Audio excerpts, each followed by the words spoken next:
I'm of European descent.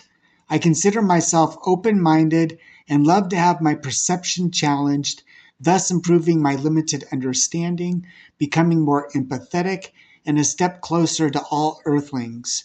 I can relate to being an environmentalist as much as one can be as an American. I'd probably be more off-grid if I felt it could be done, given my personal caregiving needs. Before COVID-19, I was also an athlete playing wheelchair rugby. I can be kind, funny, and a decent human being. I try to be respectful, understanding, and fair. I try to do what I believe is the right thing and avoid using deception or dishonesty.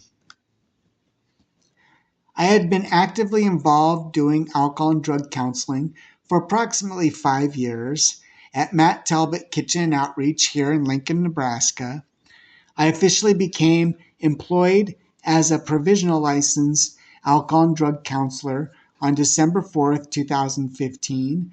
This was also a date I chose to recognize my choice to stop eating and using animal products, originally and primarily because of the consequences of animal agriculture on our environment. My attention to learn more and more about veganism was created and has not stopped. I have reinforcers to forever be vegan to include all of these mentions on this post here.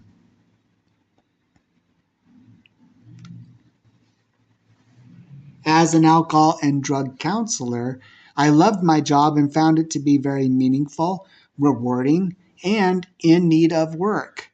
On the other hand, the more I learned about veganism, the more I realized the extent of all the consequences of my choices, extending beyond just abstaining from eating animal products.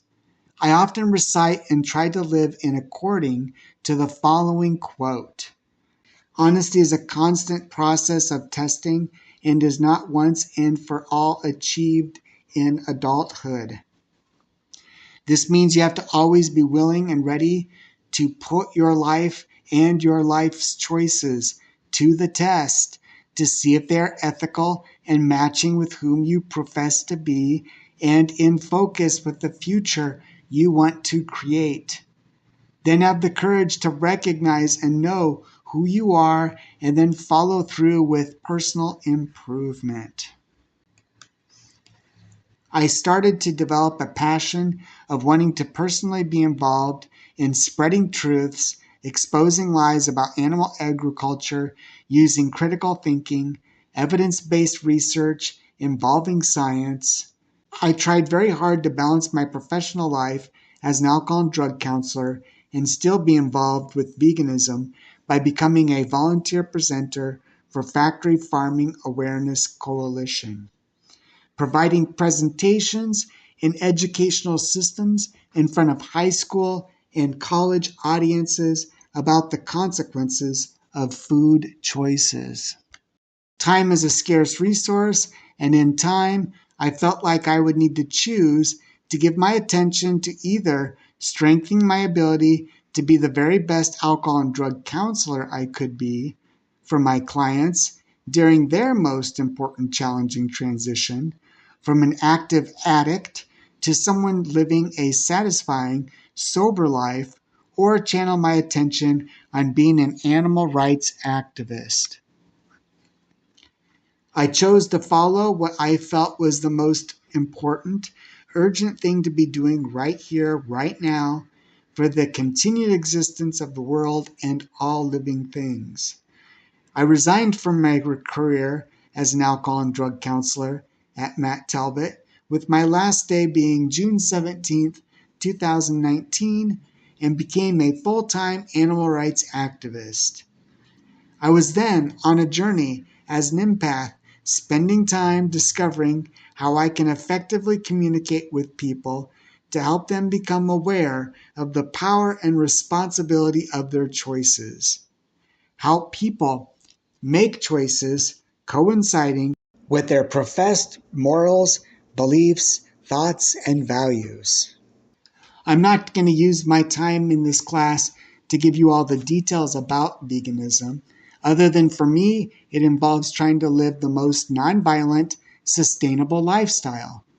I am going to highlight actions I feel have been the most effective and others with less impact in my activism efforts.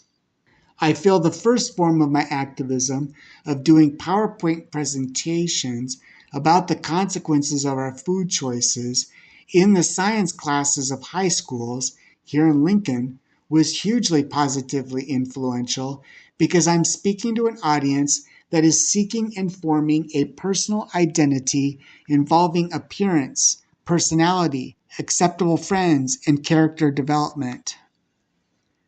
Part of character development involves learning information while also processing it to see if it is valid and something they want to defend as a truth, even if it goes against beliefs of older generations.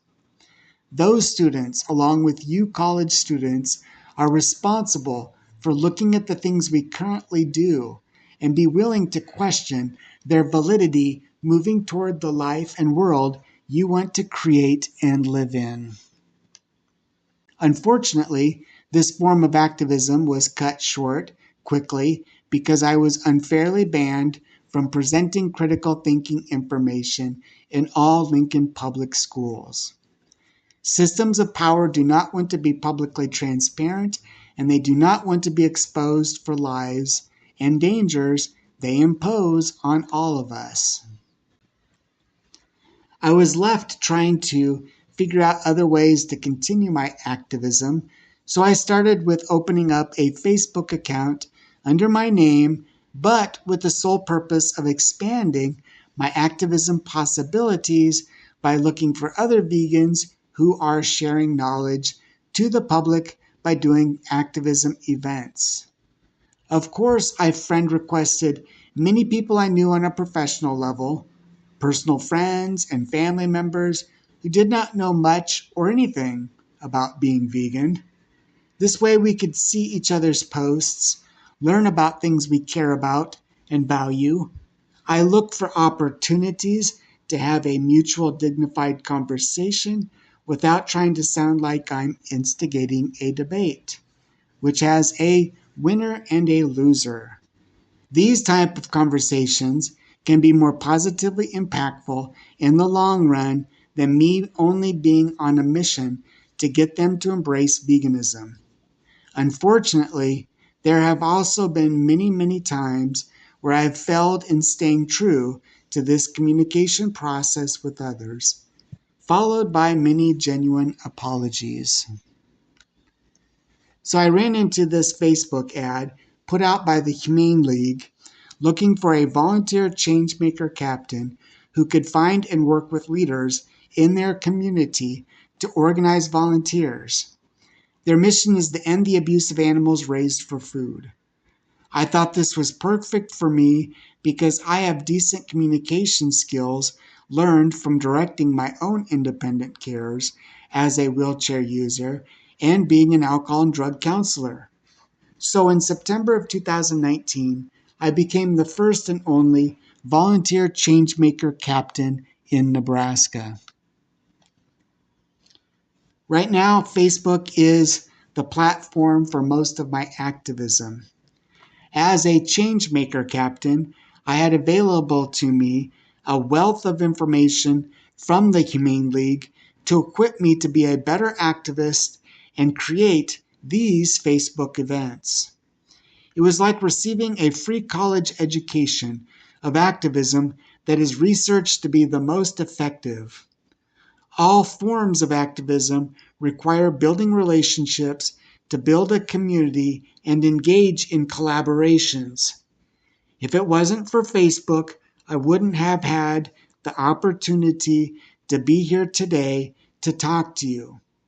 Historically, I have tried to present Factory Farming Awareness Coalition presentations at this location in their science departments, but have only received silence to now actually getting an invitation to speak to this class because of being an activist.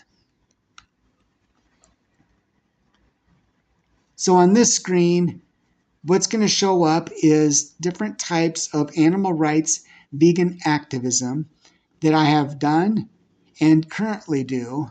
It doesn't mean this is everything that I have done, but for time-wise purposes, we're just going to concentrate on corporation protests, pay-per-view, and then always attempting to meet people where they're at with a genuine interest, even if it doesn't involve talking about veganism. Like being an ally when someone is oppressed, or having a decent, dignified conversation with someone with the goal both people leave the conversation feeling it was even better. I have personally organized and physically protested at each one of these corporations. Since the corporations targeted are so huge, incremental change may not sound like a lot of progress, but any small change to disrupt factory farming is a meaningful win for the animals and public safety. In 2023, myself and other members of the Anti-Animal Abuse Social Club Omaha voluntarily collaborated with one of the largest well-known animal rights nonprofits called PETA, People for the Ethical Treatment of Animals. The campaign was against Starbucks coffee and primarily involved getting them to eliminate the extra charge for customers ordering non-dairy milks that are kinder to the earth. We did 5 different in-person protests, primarily at locations that have public sidewalks, so as to secure our rights to freely protest. At each of these protests, I had someone skilled taking video and pictures to be shared back to PETA, used on Google reviews, and later to be used on my YouTube channel. Starbucks made a public relations commitment to practice sustainability measures with all of their products offered so as to cut their carbon, water, and waste by 2030. If they at least eliminate the upcharge on vegan, earth-friendly milks, all customers would be able to fairly choose their own individual carbon footprint. PETA provided the signage for activists to display, along with information leaflets to give to customers and people walking by. One of the protests we did at Starbucks was a peaceful sit-in protest with us displaying signs on their tables. This was the first time I influenced my volunteers to protest within an establishment, and they were concerned of being arrested.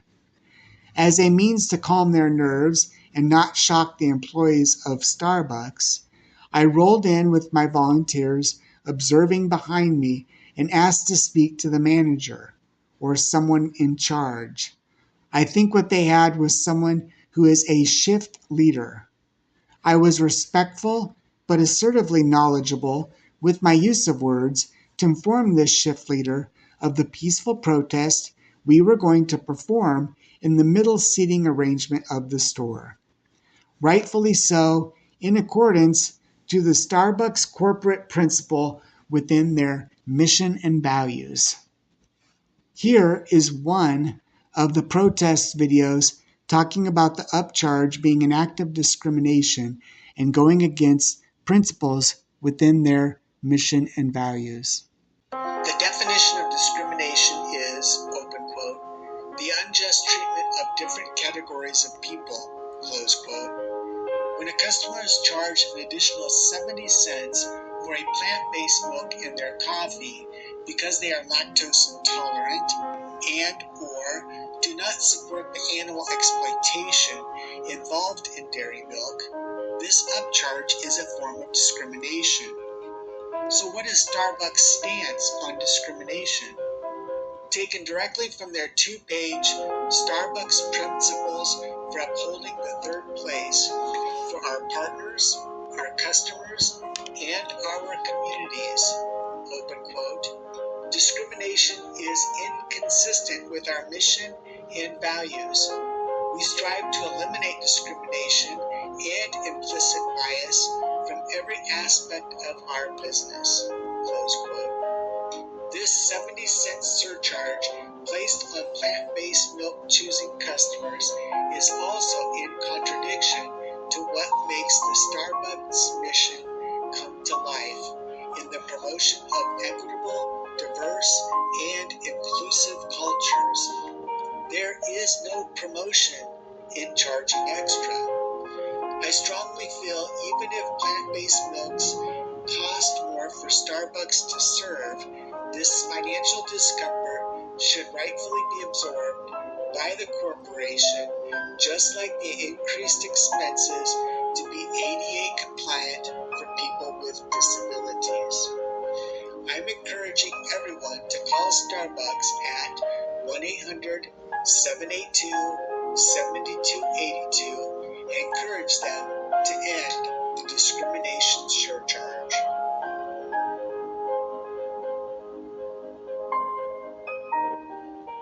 I liked doing the Starbucks protests because the details of the campaign were pressuring them to make meaningful changes that would complement and demonstrate they are seriously working on environmental goals and abiding by their own claims. So basically, us activists called out Starbucks for their hypocritical practices, and in the end, we were at least a small part of this push for them to change. Pay-per-view involves asking people to watch and listen to a 5-minute video about the facts of animal agriculture, followed by a short survey, after which they were given $1. We have concluded this method 2 different times. I'm going to tell you some information about both of these times as to how we were viewed and received by the public in each situation. The second pay-per-view event was when we were an actual exhibitor under the name Veg Fund in a free public event centered on being physically and mentally healthy and eating the healthiest foods called Streets Alive. It's put on every year for 1 day from morning to afternoon for a couple hours. Every year a different neighborhood is selected to host. It involves closing down streets and neighborhoods from vehicle traffic and instead invites families to physically participate by bike, skates, skateboard, scooter, or whatever physical means they choose to go around the whole 1 to 2 mile event, which has many exhibitors giving away educational materials, water, healthy foods, and snacks. I'm going to share with you a video of this pay-per-view event. Hey, this is Robert Rieck. It is September 22nd, 2019, and I'm here with a group of volunteer animal rights vegan activists at an outdoor event called Streets Alive here in Lincoln, Nebraska. Veg Fund is co-sponsoring this event.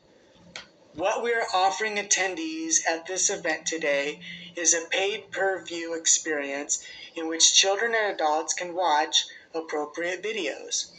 The children's video is called What a Child Sees and is a short YouTube video showing the innocent relationship 2 children have with their animal friends at a farm sanctuary and why they choose not to eat animals.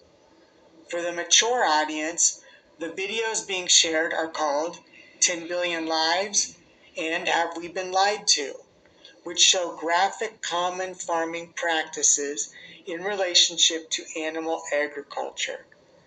We are trying to elicit and encourage healthy family conversations about the consequences of food choices. We also provide scientific and doctor-approved information supporting the negative health consequences of animal agriculture in our diet.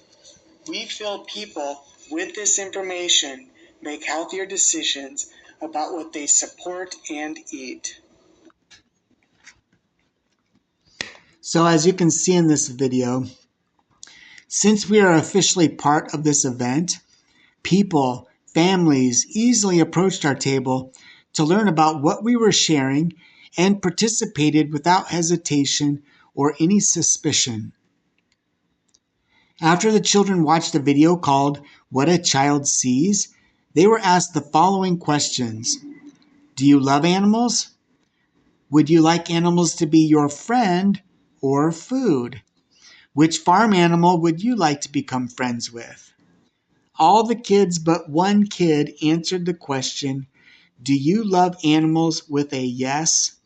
The kid that answered with a no said they didn't love them because animals are scary. However, this kid chose animals to be a friend rather than food and identified a goat as an animal they would like to become friends with. In my opinion, this survey showed children do not discriminate between sentient beings when they say they love animals and want to treat them kindly. Based on which animal a child chose to be friends with, we gave them a picture of a farm animal resident that they could visit at the Iowa Farm Sanctuary. The other pay-per-view event was on the public sidewalk by Ivanacone on a Saturday shortly after a Husker football game. Yes, there were lots of people, but many of these people were on a mission agenda to go somewhere else, so it was very difficult to try to grasp their attention for the 5 or 7 minutes. There were also individuals who looked at and avoided us with suspicion because they've never seen anything like that on a public sidewalk before. There was also lots of traditional game day activities people participated in earlier, like tailgating, eating hamburgers, hot dogs, and drinking alcohol. So we end up not meeting people where they are at, and we also had information they may feel would destroy the way that they would like to participate in traditional game day activities. The lesson learned is we had a greater challenge to try to get people to mentally switch in their mind with information that did not easily coincide with where they are mentally at that particular time. I do want to talk a little bit about what happens to this innocent children love animals relationship. In my opinion, what happens is children are given dead animals in easy to accept food forms without really knowing who is it they are eating.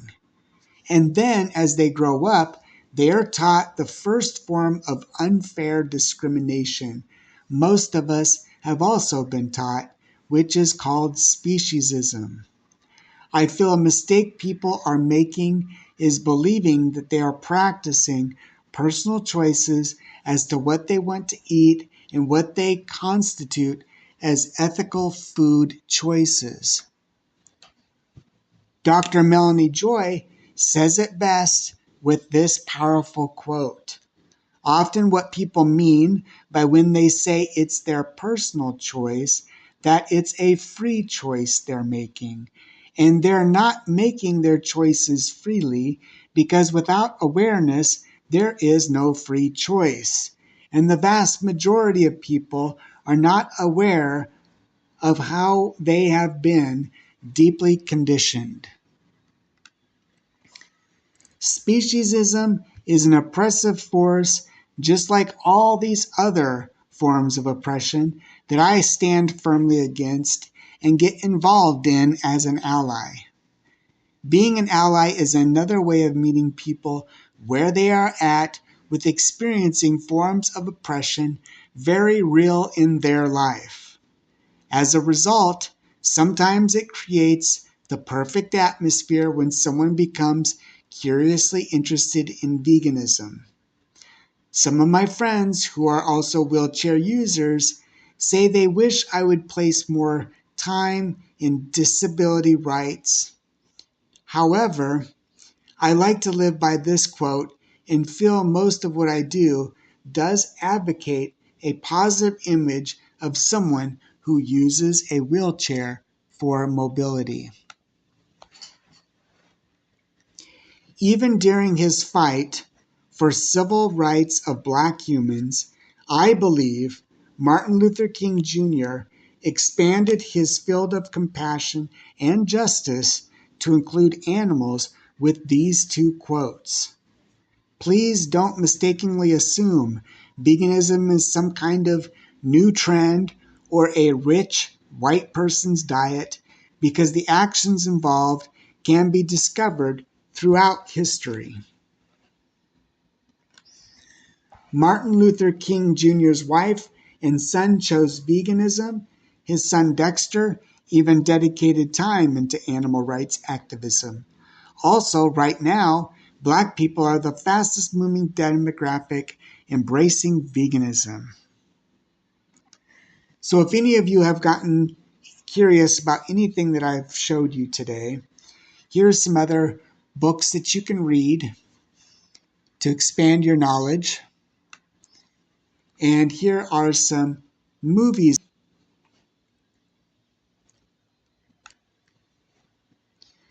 And then this is interesting. What is your environmental footprint? The Omni Calculator project uses data from over 1,500 studies across 120 countries on animal agriculture. The tool looks at the carbon dioxide emissions, land use, water, and air pollution. So this is very good information for you to check out and see what your carbon footprint is. And last, I am the author of this book. You have my website there, you have my handle for my YouTube channel, and you have my email where you can contact me. If you do not want to buy my book or pay for it, send me an email and I'll send you a free PDF. Whereas all the other versions of my book, ebook, paperback, hardbook, go to benefit animal sanctuary called 21 January. Thank you very much.